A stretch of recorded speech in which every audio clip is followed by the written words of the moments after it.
statement, and we will move to the next item of business, the next statement on the security of elected representatives. I call Minister Tom Tugendhat.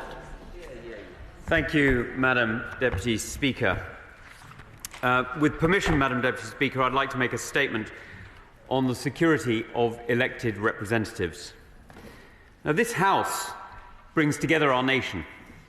People from every part of the United Kingdom, from every background, are represented here to debate, to argue, to challenge, and to find the best course for our country to take. Now, that's the way it should be, because this House doesn't belong to any one community or interest group. It belongs to every citizen from every corner of the kingdom. The decisions we take don't just affect the lives of our friends, our neighbours, and our community. They affect every community, and every community's voice, even those we disagree with, must be properly represented. That principle is at the heart of who we are as a country and as a democracy. Our democracy only works if those who elect us are free to choose the individual they wish, and if that individual, the one that they have chosen, has the freedom to say what they think. In recent days, we've seen those principles waver, and the strain of rising community tensions is beginning to show. Instead of debate and accountability, we have seen intimidation and threats. Members of this House have told me that they feel they have to vote a certain way, not because it's the right thing for their communities, or even because the majority in their community wishes it, but because a few, a threatening few, have made their voices heard and made them fear for their safety and the safety of their families. Even this House, the House that has persevered through fire and through war, has been pressured into changing the way that we debate. And we all understand why. The assassinations of our friends Joe Cox and Sir David Amess have affected us all. We know that there are extremists out there, and the truth is clear. The danger is real. Madam Deputy Speaker, we also know that bending to the threat of violence and intimidation is wrong. It doesn't just betray those who sent us, it encourages those who, through us, are bullying them. Last Wednesday, demonstrators threatened to force Parliament to lock its doors. What these thugs were actually asking us to do was to put our constituents second and to bow to those who were shouting loudest. Now, that's more than a threat to us. It's a threat to the very democratic principles and values that define who we are as a country. Madam Deputy Speaker, let me be absolutely clear. They must fail. If we were to stumble or to succumb to these pressures, we would not just see this House diminished, but our communities across the country would suffer. And some things are more important than any of us as individuals. And pressures have always existed, but since the 7th of October attacks on Israel, they have spiked, along with a dramatic rise in anti-Semitism, accompanied by demonstrations which have caused profound distress and fear in the Jewish community and beyond. We are seeing a darkness return to our streets. British Muslims also face threats. Islamist extremists call other Muslims apostates unless they are willing to destroy the society that has given everyone, including many, many expressions of Islam practiced here today, the freedom to worship as they choose. And far-right extremists are joining them in claiming that Islam has no place in Britain. Both claim that Britain is a divided nation, not a united kingdom. Both are wrong. And this government rejects that agenda of isolation and fear. We will ensure that all voices in our democracy are heard. We are ensuring that those who have been elected to serve their community are able to do so without fear. That's why we're committing an additional £31 million to protect the democratic process and our elected representatives. This funding will primarily support MPs, councillors, police and crime commissioners and mayors. The Operation Bridger network, which already provides police support to MPs, will be expanded so all elected representatives and candidates have a dedicated named police officer contact on security matters where needed. Forces around the country will be able to draw on a new fund to deliver additional patrols so they will be better able to respond to heightened community tensions. And, working closely with Parliament and the police, we will provide access to private security for members who face the highest risk. Yesterday, the Prime Minister, the Home Secretary, the Policing Minister and I met senior policing leaders to discuss these issues. Together, the Home Office, the National Police Chiefs Council, the Association of Police and Crime Commissioners and the College of Policing, with input from the Crown Prosecution Service, have agreed a new Defending Democracy policing protocol. It contains 7 key commitments to implement minimum standards of policing at events, to prevent intimidatory protest at homes, and to ensure protests at party offices, town halls, parliaments or other democratic venues do not inhibit the democratic process. PCCs and Chief Constables have been asked to report back on implementation of these measures by April. Before I finish, may I pay tribute to our law enforcement and intelligence agencies who keep us safe at all times. This additional funding will help them to support us in undertaking our democratic duty. Now, I take the safety and security of all members of this House extremely seriously, Madam Deputy Speaker, as I know do you, and I know Mr. Speaker does as well. The truth is, Madam Deputy Speaker, that there are some things that transcend political dividing lines. There are principles that are so fundamental, so sacred even, that we must guard them, all of us, against all threats, regardless of party allegiance. Defending our democracy is at the core of who we are as a nation. It is the living expression of the concepts of freedom of thought and freedom of speech. As we legislate and debate, as we argue and criticise, we must be robust. We must continue to test ideas and each other in order to serve the British people best. And we must challenge each other and remember that this isn't just about us. We are only the temporary guardians of liberties that we have inherited. Today it is our turn to defend them. This is our watch. And it is for us to rise above the fray and to say, with total clarity, we will not be cowed. We will not be silenced. We will not be bullied.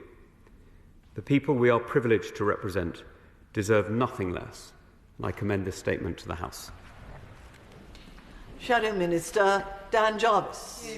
Thank you, Madam Deputy Speaker. Can I thank the Minister for his statement and for advance sight of it? And can I join him in expressing our gratitude to all of those who work to keep us safe? Now, our democracy is strong, but we can never stand for threats or attempts to intimidate. We cannot and will not allow a minority to pose security threats or allow racial hatred to ever go unchallenged or to undermine our democracy. Now, let me say to the Minister at the outset, we welcome the £31 million of additional funding. We recognise the extremely difficult situation faced by members of this House, with all of us the target of intimidation and threats of violence, especially women. We must not forget that targeting also extends to local councillors, to mayors, to police and crime commissioners, to members of a devolved parliament and an assembly, and of course to candidates. And nobody in this House needs any reminding of the terrible price we've paid in recent years and the loss of much loved colleagues. So we must ensure that this additional resource is focused in the right place and at the right time, and that long-term arrangements are in place, providing those who step forward to serve as elected representatives and their families the reassurance they deserve to do their vital work without fear or favour. Those arrangements must also ensure that others are not dissuaded from stepping forward to serve in the first place, because at the moment the threat is undermining the core principles of our representative democracy. Our country must return to a state of affairs where the only fear that politicians should ever feel is from the ballot box. And whilst we absolutely respect the fundamental freedom to make legitimate, peaceful protest, it's a core democratic right, if this freedom is used to intimidate, harass and harm MPs and other representatives, including outside of their homes, then safeguards must be put in place to protect them and our wider democratic system. Such protective measures are now essential, but we also need to look at the underlying causes. What is it about our society that has changed that allows some to think that they can intimidate and threaten MPs and other elected representatives with impunity? What are the roots of this poison? It's hard not to see a connection between the increasingly polarised and acrimonious debate that has flourished online, particularly on social media, and the greater threat of actual physical harm in the real world. We also need to focus on the deeper roots of division that fuel this danger, not least in exercising good judgment with what we say. Words have consequences. I'd be very grateful if the Minister could answer a few questions. Is the £31 million a one-off uplift, or will it be on a recurring basis? How does this relate to Scotland and Northern Ireland? In this general election year, all members standing for re-election will become candidates again for the short campaign. So can the Minister give an assurance that all those who need additional protections will continue to get them? And will the Minister give an assurance that work is underway to ensure that Operation Bridger is configured and resourced to provide appropriate levels of support at a local level, not least for our councillors? Recent protests, alongside threats and intimidation of politicians, have also raised the issue of what is defined as hateful extremism. The government hasn't yet brought forward a definition of hateful extremism, which would be helpful in terms of countering threats and intimidation. So can the Minister say when a definition will be brought forward by the government or by the Levelling Up Secretary, and outline when the government will bring forward an updated counter-extremism strategy? Madam Deputy Speaker, the Defending Democracy Task Force, set up by the Security Minister in November of 2022, is an important operational mechanism for coordinating activity across government to protect and bolster our democratic system and its institutions. Given the proximity to the general election, perhaps now is the time to look at how we can bring this work together on a cross-party basis. We all have a shared interest in ensuring that elections can be contested in a way that doesn't just defend but strengthens our democracy. Madam Deputy Speaker, protecting our democracy and those who serve as elected representatives is mission critical. We have to ensure that all those who step forward to serve as democratically elected politicians are properly protected, and that the sovereignty of our democratic processes are not undermined. We, on this side, will work with the Minister and the Government to ensure that we do everything that we can to make sure that is the case. Thank you. Minister. Thank you, Madam Deputy Speaker. Can I say how pleased I am to be working with my very, very good friend, the Honourable Member for Barnsley Central, whom I have known for a lot longer than either of us have been in this place. The questions he asked are important. The tone with which he approaches this is even more so. And I'm hugely grateful for the spirit of cooperation with which he has approached not just today's statement, but actually the work that he's put in since before today. And indeed, the Honourable Lady from Halifax approached it before him. The £31 million, just to answer his question, the £31 million is this year's allocation. There are consequences that will flow into other years. I won't give him a figure because it will vary, as he appreciates we're somewhat through this financial year, and therefore the consequences will be variable depending on what is drawn down and what is required. His question about Scotland and Northern Ireland is, of course, entirely valid. Let me just be quite clear. The security of the democratic process of the United Kingdom is not a devolved matter. It is down to this government, and it is my responsibility and this government's responsibility to make sure that the elections in the United Kingdom are free and fair. Yes, of course, there is a huge amount of cooperation we must have with other parliaments and with other governments inside the United Kingdom. In some cases, it's with returning officers and councils. In other cases, it's with ministers in Holyrood and indeed, of course, in Stormont, now that they are, thank God, returned. But it is an area that this is a sovereign responsibility for the simple reason that this is about the national security of the United Kingdom. On candidates, he raised an important point, and he's absolutely right, that when the election is called, Madam Deputy Speaker, nice to see you in the chair, when the election is called, there will be no more MPs. And therefore, any rights or privileges that we may enjoy as members of this House will immediately cease. The government is looking at ways of maintaining the security requirements necessary to ensure that those who wish to candidate for positions again are able to do so free from fear and free from the threat of violence. His question about counter-extremism is an important one, and this is where I would like to first of all pay tribute to William Shawcross, whose work on updating the Prevent Review, and to Robin Simcox, whose work on the counter-extremism strategy has been so important. Because this is about countering extremism from many different forms. And as I mentioned in my statement, let's be absolutely clear that Islamist violence and Islamist threats are primarily a threat to the Muslim community in the United Kingdom. The number of friends of mine in the Muslim community who some have tried to silence because their version of Islam does not tie with the thugs and the loudmouths who claim to speak on behalf of others is remarkable. We must champion all voices in this country, and that includes all Muslim voices. There isn't a single one, there are many. As for the definition, there is an existing definition, as he's aware, and there is work ongoing to see how that could or should be updated. I'm afraid I don't have an update for him now, but I will certainly bring it forward as soon as I have it. And as for the cross-party nature of the Defending Democracy Task Force, he raises an important point. It's one that I'm looking at now, though I think he would be the first to admit that the work has been very cross-party to date. Father of the House, Sir Peter Bottomley.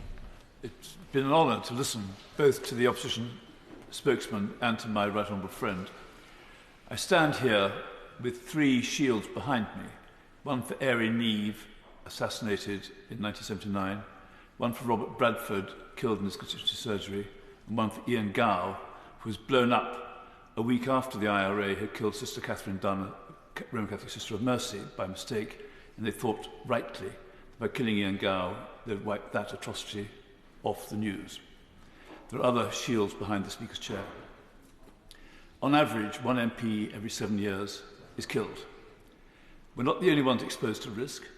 The psychiatric social worker, the emergency blue light responder, people fishing at sea, people working on the permanent way in the railways, and the like. So we shouldn't think that we're the only people who need to have our safety looked at. Can I say to my right honourable friend that I hope that the police will understand that those who need most protection will get most protection, and those of us who are not at much risk should not get too much money or attention given to us. It should be a risk-based analysis. And that those who often, because they speak out bravely, or because often they're women, or because they're ethnic minorities, get more attention from the thugs and the extremists than someone like me does. And can I say to my right honourable friend, I think our constituents will understand if candidates standing in elections where we may be standing may deserve the same attention, that they get the same kind of protection. May I thank the Father of the House for his kind words. He's absolutely right. I remember, actually, as a child, hearing about the murder of Erin Neve, and it marked me then and it marks me now that somebody whose record of service to our country through the Second War, through escaping Colditz, through shaping one of our great political parties, was ended by the brutality of violence of a small group of murderous individuals whose agenda wasn't even shared by the majority within their own community, let alone a majority within the country. That is, if I may, one of the most striking examples of anti-democratic forces in our country winning in achieving the silence of a hero who'd served our country for many, many decades. And so I appreciate very much the way in which he's commented on this. He's also right, and I hope honourable members, right honourable and honourable members will forgive me, but I won't go into the details of who and how security allocations will be made. Can I assure members that if they require a private briefing on how that is achieved, I'm sure I can arrange something. But the reality is we will be focusing this on those who are most at risk, in making sure that those who actually have credible threats against them are supported. And very sadly, my right honourable friend, the Father of the House, highlighted an element. There is a colleague of ours who currently has a seat in this House, and I hope will be returned at the next election, who has to wear a stab vest to constituency surgeries, who is threatened by a nationalist movement in her own seat, and who has supporters of hers who have been silenced by threats of violence and intimidation. And she raised with me quite rightly this morning the question of hustings, as her opponents will call her any number of names if she fails to attend hustings. But the reality is that the threats against her are credible and real, and we are working with the police to make sure that they are mitigated so that she can do what is her responsibility, not just to herself, but to those constituents who may, or indeed may not wish to send her here, but give them the chance to choose and not allow a few threatening individuals to prevent her electors having that choice. SNP spokesperson, Kirsty Blackman. Deputy Speaker, I thank the Minister for advance sight of his statement. When David Amos was murdered, one of the hardest things I've ever had to do was to explain this to my children before they saw it on the news or before one of their friends spoke to them about it. They were too young when Joe Cox was murdered for me to have that conversation with them. And it is the reality of life for us that this is something that sits on our shoulders as MPs. Last time I had to give a statement to the police about someone's behaviour, I specifically asked that I could do it in the police station so that my children would not be aware that the police were coming to our house, and I was giving a statement about this. I mean, the Minister talks about the importance of democratic representation, and that is the case, and it is important, and it's important the measures that he's put in place. But it's also important to know that people are not standing for Parliament because of the fear. So they don't even get to the point of being candidates because they are so scared about the risks, not just of serious threats or death, but the risks of the abuse that people receive as a result of being involved in democratic processes. I've got a couple of specific particular questions for the Minister.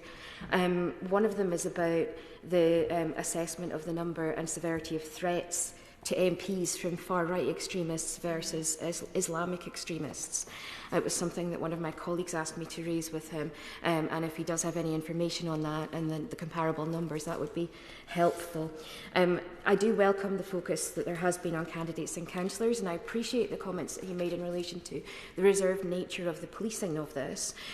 However, if he is expecting Police Scotland to carry out some of that work, then there does need to be funding to Police Scotland to carry it out.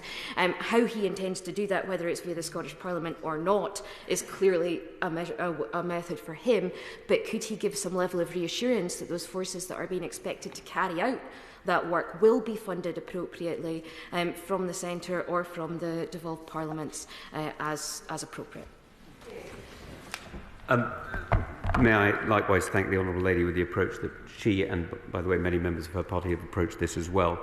She's quite right on the question of Police Scotland funding. Of course, any extra requirements and indeed the Oxbridger network that applies, as she knows, across the whole of the United Kingdom will be funded centrally to ensure that members of this House get the same support, and Police Scotland will have access to the same funding as other forces across the United Kingdom. If I may, to the point about candidates, she's absolutely right.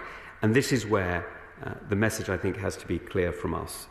The reality is we have seen a level of violence, or threats of violence rather, towards members of this House and indeed towards elected individuals, including various different mayors and others across the United Kingdom in recent years. But the reality is this job is still a huge privilege. And I think we need to put clearly that I think many of us realise that the privilege of serving our constituents and having our voices heard here, and because our voices heard here around the world, is a huge privilege and a rare honour that anyone can achieve. It is, I think, something that is worth striving for. I think it is one of the best ways that any of us, whatever our opinions are, can serve our communities and can help to make this country and, I hope, our world a better place.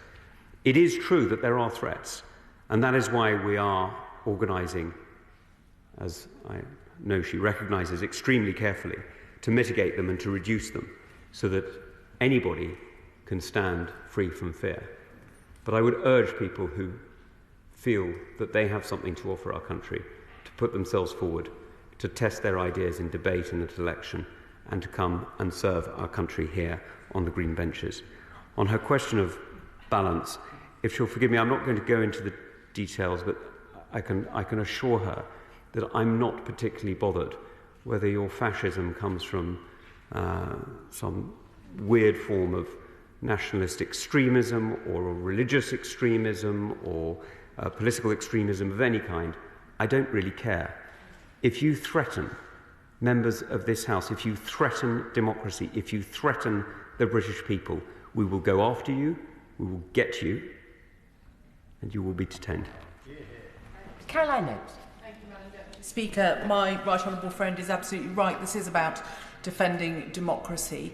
But I am very concerned, I was going to say slightly concerned, when we start talking about risk. And the honourable gentleman, the shadow spokesman, referred to having to have protections in the right place at the right time. But whilst we know that women, we know that people of colour, we know that LGBTQ members will be at the most risk, none of us could have predicted that a man who was most famous for campaigning to make Southend a city, or Jo Cox, who spoke in her maiden speech of us having more in common, none of us could have predicted that they would have been the individuals who were targeted. So can I urge some caution, particularly when it comes to hustings, and particularly when it comes to the involvement of weird conspiracy theorists in politics who openly incite division, whether it's out on the streets in our constituency surgeries or in this House. We need to make sure that we have protections against them as well. There's the question. I think the Honourable Lady has made her point extremely clear, and that's one I would support. Stella Creasy. Thank you, Madam Deputy Speaker. Can I echo the comments of the member opposite, because I don't think this is a partisan issue, and I think it is important to recognise in the culture that we now have, it's not about the issues either. The Minister talked about recent events. Many of us have been living with this for years, and particularly my colleagues who are women of colour have been living with this for years. Can I ask two very specific questions then to the Minister? And I say this as somebody who doesn't want to live in a gilded cage. I want to go out and debate with people. I enjoy robust discussion, as he knows. I enjoy talking to my constituents. I don't want to be asked to have a travel plan to go to my local park or my local pub, to be cut off from the people who I'm privileged to serve. At the moment, the approach we are taking suggests that it's all about the individual.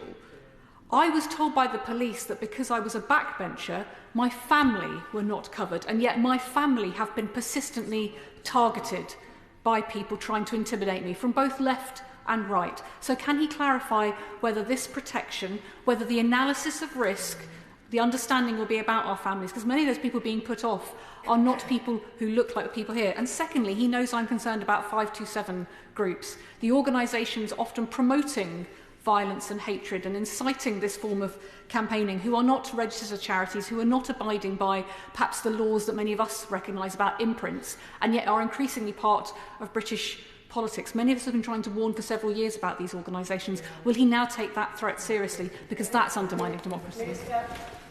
May I thank the Honourable Lady? May I just be very clear, her family, if it's threatened, is covered. There is no question about that. This programme is based on the threats that are faced, not what position the Honourable Lady may or may not hold in her own party. That's, I'm afraid, not one of the considerations.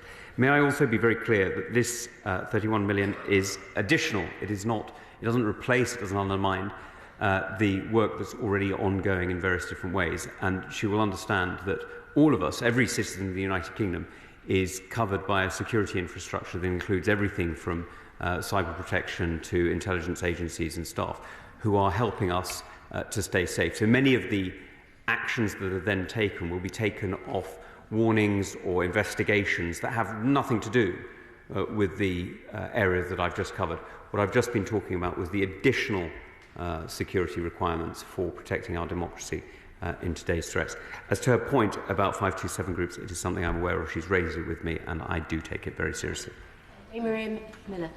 Thank you, and I welcome my right honourable friend's statement, and he's made very clear in his comments that this is not only about security and policing, and that we need to look for new ways to tackle what is fueling anti-democratic abuse, which is what many honourable and right honourable members are facing in their day-to-day work. And too often that culture is developing online. Will he consider my call for a committee of this House to monitor the effectiveness of the online safety bill and to make recommendations to government for ways that we can tackle this and many other issues that start online? Surely we need to tackle that cultural change as well as the important issues that he's raised today. The Honourable Lady has raised many interesting points about the online safety bill over recent months and indeed years. As it has just passed and is only beginning to come into force, I hope she'll forgive me in not making any commitments immediately, but her points are certainly important and I'll look at them. Dawn Butler.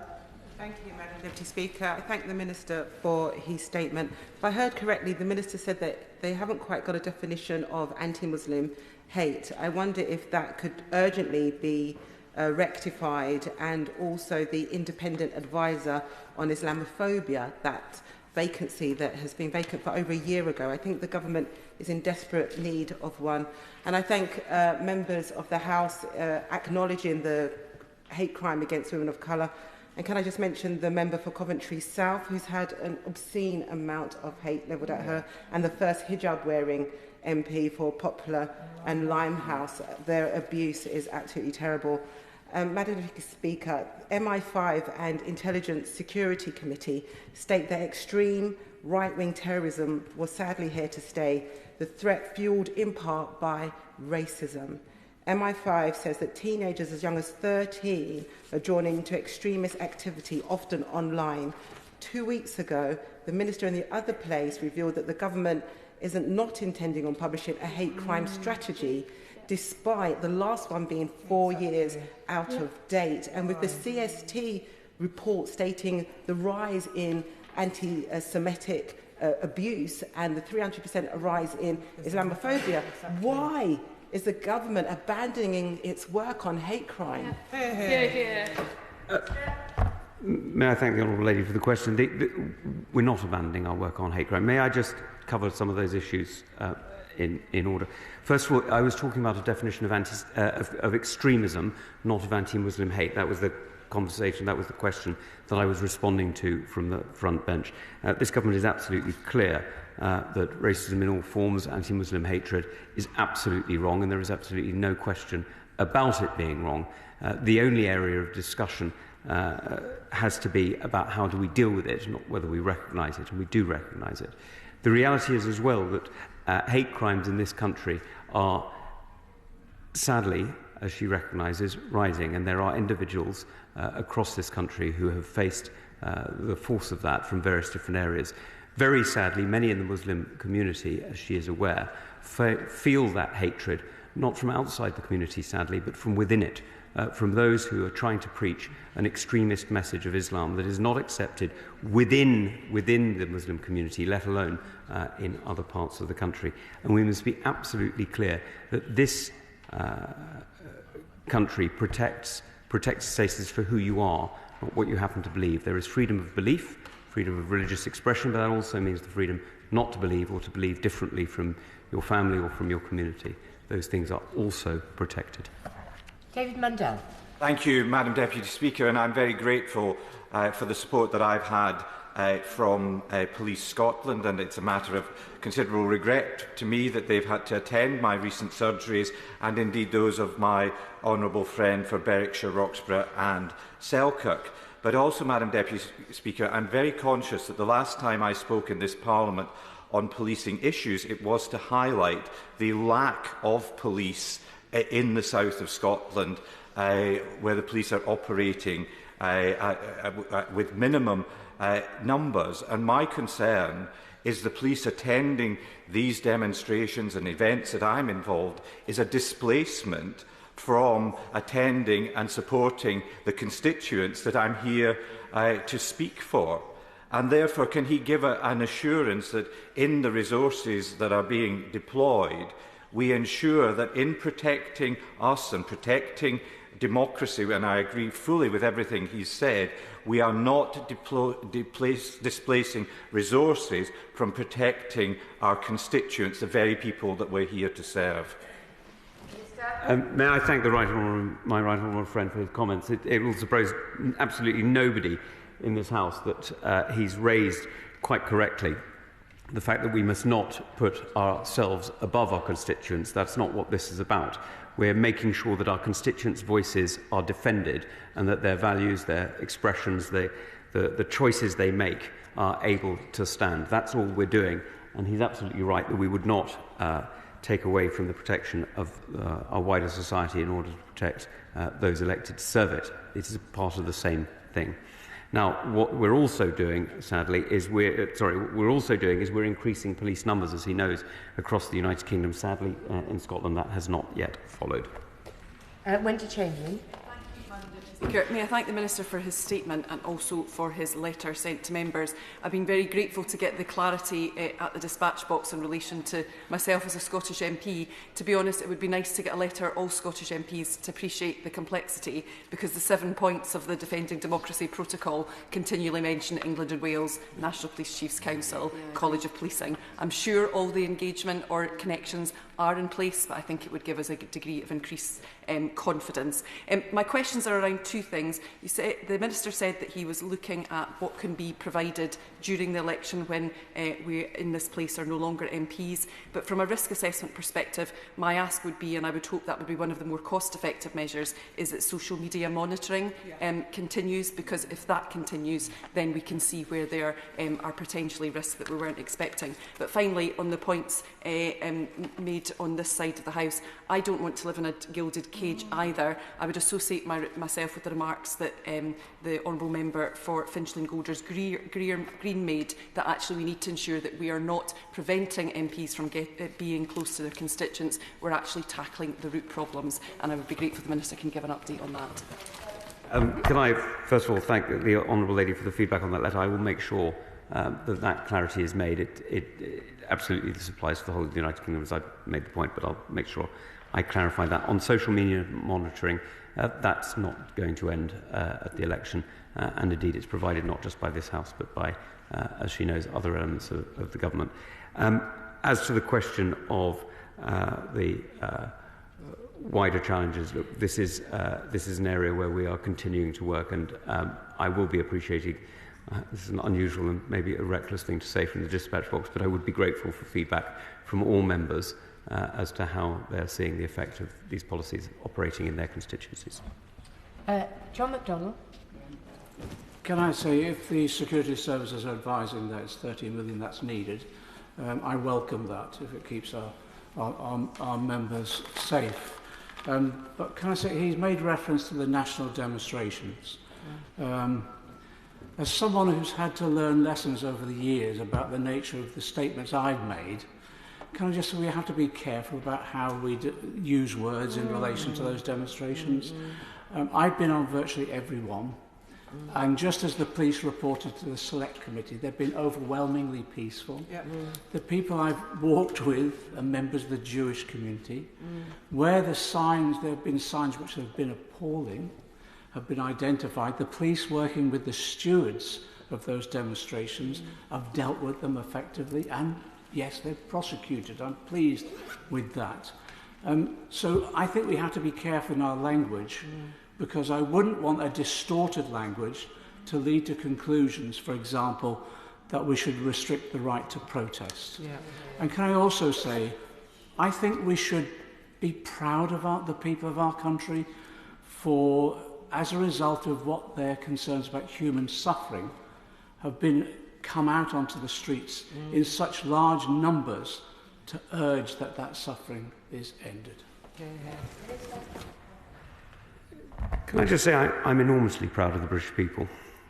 I have always been proud to be British. I will remain proud to be British until the day I die. This is the most remarkable country. When my family came here just over 100 years ago, my grandfather came here just over 100 years ago. He came as a student to study. His family followed, fleeing the persecution and murder that sadly engulfed Europe for those horrific years of fascism. This country has given protection, security and safety, not just to me, but to millions like me. And it hasn't just seen us able to prosper and thrive, it has afforded me the huge honour of representing the community that I love, and also allowing me to speak on behalf of His Majesty as his minister here at the Dispatch Box. This is an amazing country, and I'm deeply, deeply proud to serve it. But let me just touch on some of those protests, because I was very measured in my language, and I was very careful in the way I put it. I was careful because there are many good people who protest on every side of every debate. There are always people who raise concerns, rightly concerns, about aspects of foreign policy over which we may or we may not have influence. Many of us have raised personal concerns about the horrific treatment of over 100 hostages who are still held, even now, who are still held in tunnels by a terrorist group that murdered their family in a surprise attack. When was it now? 120, 150 days ago? Many of us have raised our horror at that. Others, sadly, have chosen to march with some who have shown signs of hate and of racism. Others have chosen to stay silent when they've seen those signs. Others, completely by chance, find themselves photographed in front of signs of the deepest, most hateful anti-Semitism that we have seen on our streets since the Cable Street marches of almost a century ago. Isn't it an accident? Isn't it a strange quirk of fate how the same people are accidentally photographed in front of the same signs on a regular basis? What poor, poor luck they must have. Lawrence Ashlomi. Thank you, Madam Deputy Speaker. And I thank the Minister for this statement, and rightly it's looking at the security of elected representatives. And he made reference to the hustings. I just wanted to ask him how he feels in practice how that would work, because I think to my election in 2019, just in my constituency alone, there were 9 hustings. I managed to go to 8. I think I was on the way of, killing over by the 9th one. And this will be happening right across the country, and rightly so. Our constituents need to be able to come to us and ask us what's going on, what our policies are. The other thing that I wanted to raise is that many of our staff members who support us, none of us would do our jobs as elected representatives without the support of our staff, including councillors, elected mayors and MPs. I just wanted to know if there's going to be any support for staff members. Can I say I'm sure there's nobody in this House who would judge her for missing 1 husting out of 9. I think we're all just in the process of training and strengthening up, getting ready for whatever comes.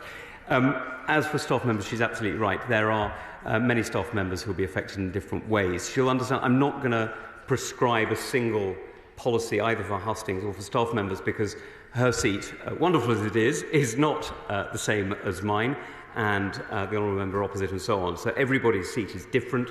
Everybody's staff work in different ways, quite rightly, in order to serve the relevant communities that they serve. And it wouldn't be right for me to prescribe. However, the funding is available to the police and for her, the Metropolitan Police, of course, in order to support her in whatever way is most appropriate to her. It will require some judgment, it may require some wider information, and it may require some additional support. And if there are changes that are required, I'd be very grateful if she'd let me know. Pete Wishaw. Very much, Madam Deputy Speaker. I served on House of Commons Commission for 3 years with yourself, and I know that the security members of Parliament is an absolute and utter essential for this House. But last week, precedent in convention was turned on its head because there was concerns expressed about the safety of some members. And there's a real sense, because we did that mob rule and somehow prevailed, which, if that is the case, that could only be encouragement to those that seek to disrupt our proceedings.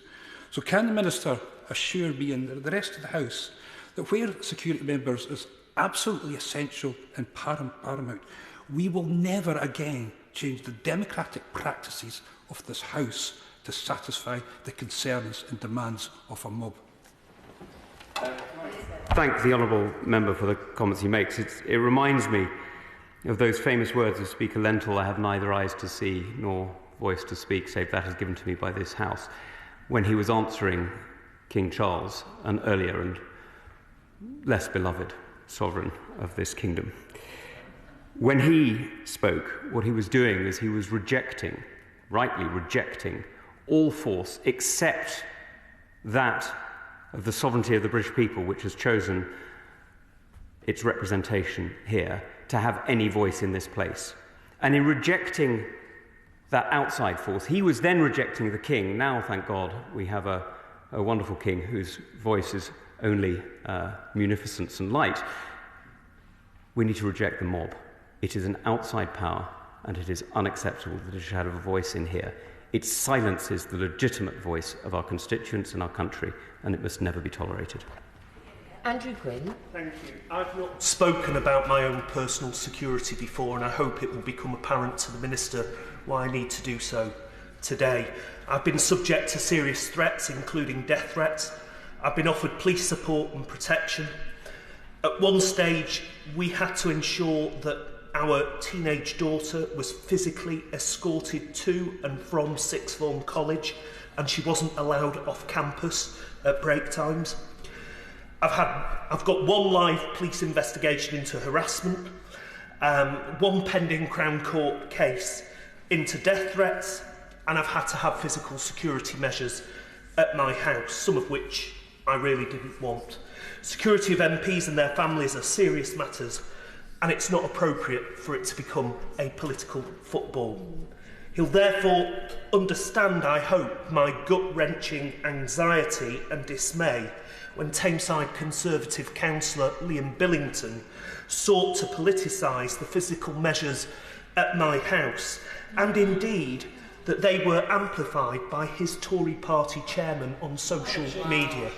This isn't acceptable, Minister, and I hope that this doesn't happen to any other member of this House.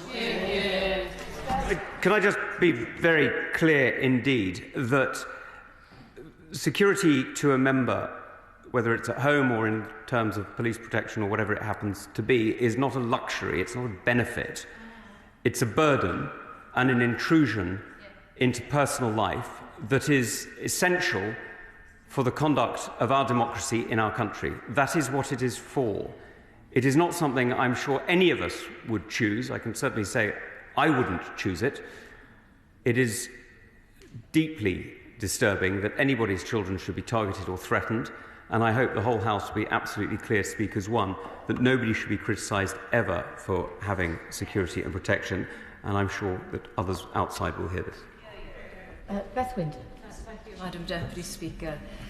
Now, MPs must be safe to express their views, and as we've heard from honourable members on both sides, MPs do face real threats, intimidation and abuse, and that must be condemned at all times.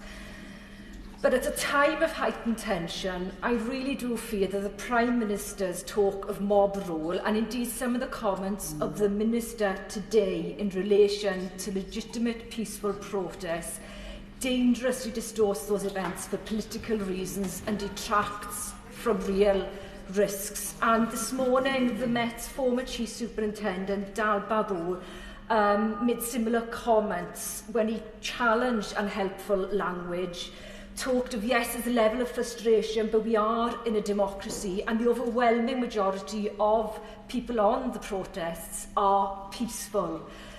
So do we not have a duty, as my honourable friend from Hayes and Harlington has already said, to speak very, very carefully, address real concerns, not abuse events in that way, and ensure, while we must protect MPs, but we must also ensure that the public's right to peaceful protest is protected?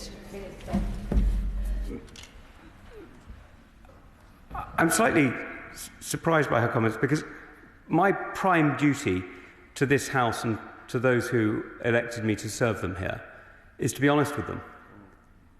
There's no point in lying to them or deceiving you, Madam Deputy Speaker. There's absolutely no point in spreading untruths and leading to an outcome that would not serve us well. So all I have done today is to speak truthfully about the nature of the protests that we have seen, to repeat the words of some of those who organised those protests, that they would have us lock our doors, that they would close this Parliament, that they would silence our voices, that they would end our democratic processes. That is what they are advocating. If she doesn't like the truth, maybe she should stop supporting them. I thank the Minister for his statement, and we now move on